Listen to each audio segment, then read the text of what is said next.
Hi guys, Toymaker here with what's actually going to be a two-part series on animating. Um, Over time, I've had many requests for a video of this kind, and I have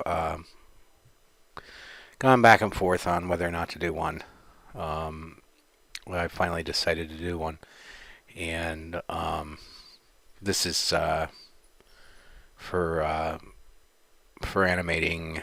This particular one is going to be for animating, um, not just general animating, but like getting your avatar to like ride an object, kind of like the mechanical bull that I made.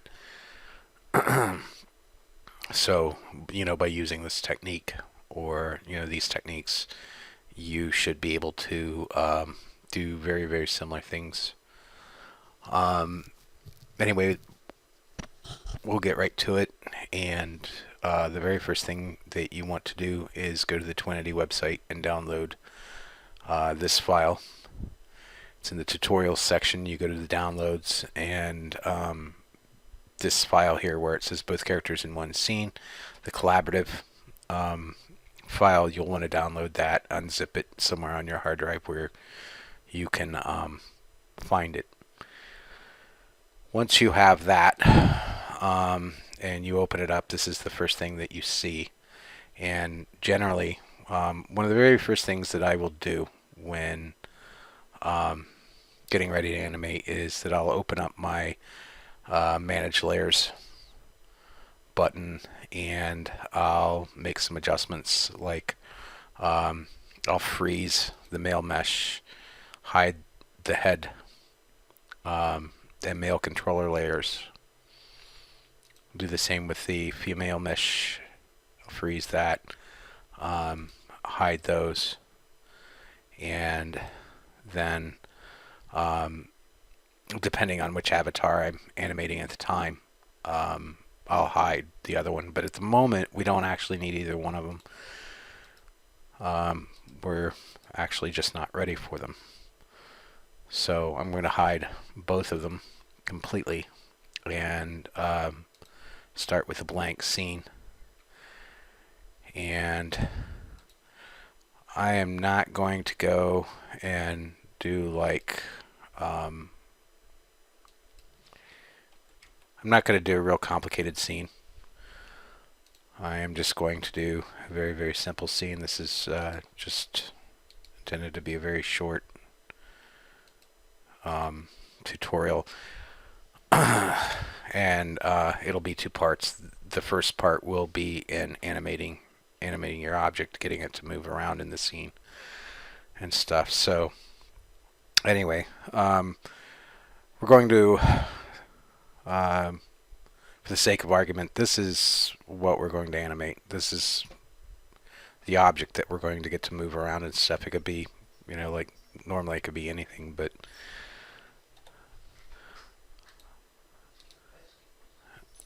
we'll do that. And I like to change the color, and I will just throw a very basic material on it. It doesn't have to be anything special. And we'll turn it red. Okay, and that is our ride. In order to get it, or in order to animate it, one of the first things that you got to do is you got to attach a bone to it. And just about anything can work as a bone. In this case, what we're going to use is a dummy. You can go up here to the Helpers tab, in the Create section under the Helpers tab, and create a dummy. You just drag one out in the scene. It doesn't have to be very big.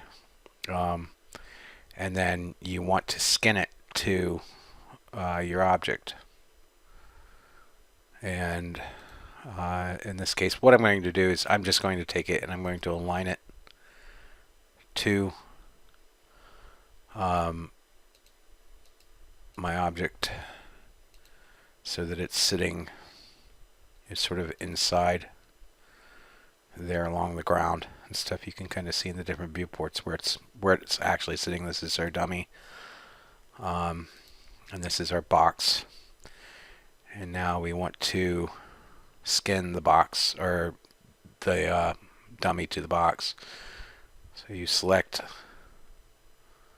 the box and then go into the modifier stack and choose skin. And then down here where it says bones, click on add, and this dialog will come up and your dummy is right there. And select that and add it. And now that will act as a bone for your object. So if you select it and move it, it'll actually move the entire box. This step is very important in doing this kind of stuff, animating or whatever, because if you don't add this, then while the animation may work in like Max, it will not work in Twinity. You have to have a bone attached to the object and stuff. Okay, so with that being done, what we're going to do is we're going to animate this along a path. There's there's different ways that you can animate things, like objects or whatever, but in this particular case, we're going to have the avatar actually ride it around, and we could just take it and move it around in the scene or whatever, but I want it to follow a path. So in order to make a path and to get it to follow a path, you go into, under the create tab, you go into the shapes, and you can use just about any one of these shapes. I'm going to choose a line, and I'm just going to draw out a small path for it to follow. And once you draw it out and you click on the beginning again, it'll ask you if you want to close it, and you say yes. I also want it to be I don't want it to have the sharp corners or whatever, so I'm going to go into the vertex bit on the spline that I just created, and I'm going to choose all the vertices, and then right click and pick smooth, and that smooths out the path. So it's just, well, that's hardly a perfect circle, but it's sort of a circular thing. Okay, so once you've got that done, you choose the dummy, and then you go up to here where it says animation, go down to constraints and path constraint, and then you see that little rubber kind of line thing that's coming off there to your mouse pointer. You take it over the line, choose the line, click on it, and it will put the box on a path. And actually, we need to reduce our timeline. I didn't think about that before. Down here's your timeline, your animation timeline. And when you animate, you create keyframes, and that's a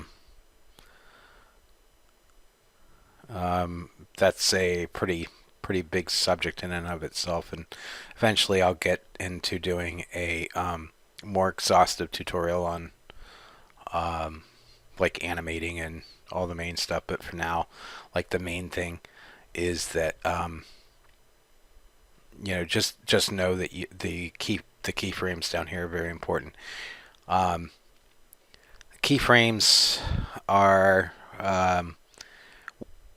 it takes 30 keyframes or 30 frames in a second And I think I want my box to follow this path and go all the way around, make one complete circle in about 10 seconds. So I need about 300 keyframes. I'm going to take this last keyframe here. I'm just going to select it. You can just, like select it. And then I'm going to drag it all the way down here to where it says 300. There we go. And then in here, where it says time configuration, down in the lower right corner, if you click on that, in this bit you can choose how long you want your animation to be, like the total amount of time available to you. I'm going to change that to 300. Okay, and if you click on the play button down there, you can see that the box is now traveling around the circle and will continue to do so.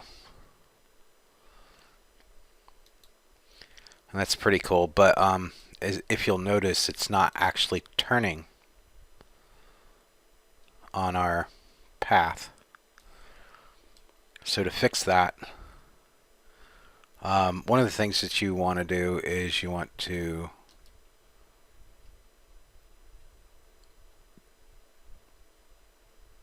click the follow checkbox right there.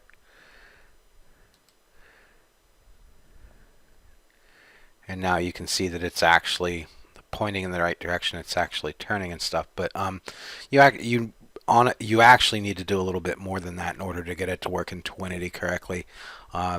If you do it just like this, then or if you try and export it just like this and bring it into the game, it won't work. It'll follow the path. It'll go around in a circle, but it won't turn. It'll just do this, which is sort of undesirable. We want it to actually follow or point in the right direction. So in order to do that, what you do is put your slider here over the first frame, and if you go up here where it says PSR parameters and click on the rotation button, that'll actually set a rotation key. And then you want to do the same thing on frame 300. Just drag it all the way down until it's over frame 300 and hit rotation again. And so when you bring this into the game, then it will actually rotate and do what it's supposed to do.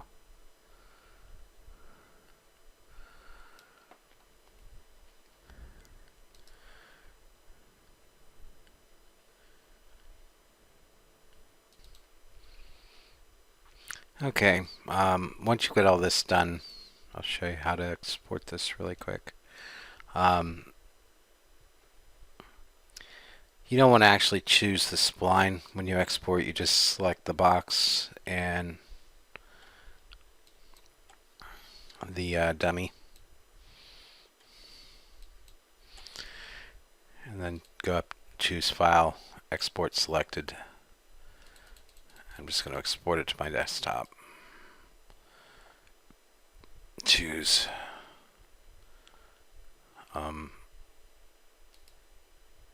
Open Collada.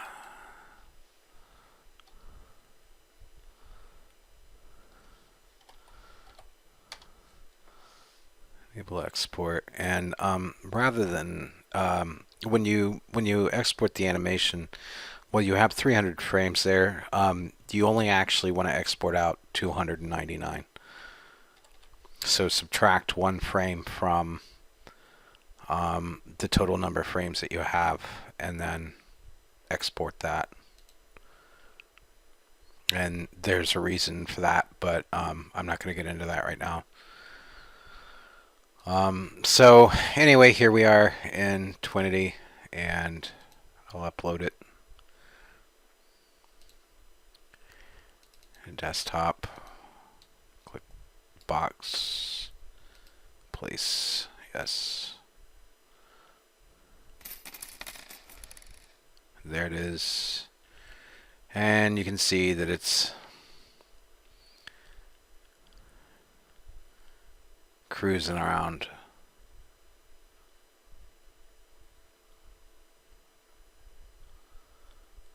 Anyway, I'm going to end this video here, and in the next video we'll show you how to animate the avatar and export it and do all the things that you need to do in order to turn that box into a ride.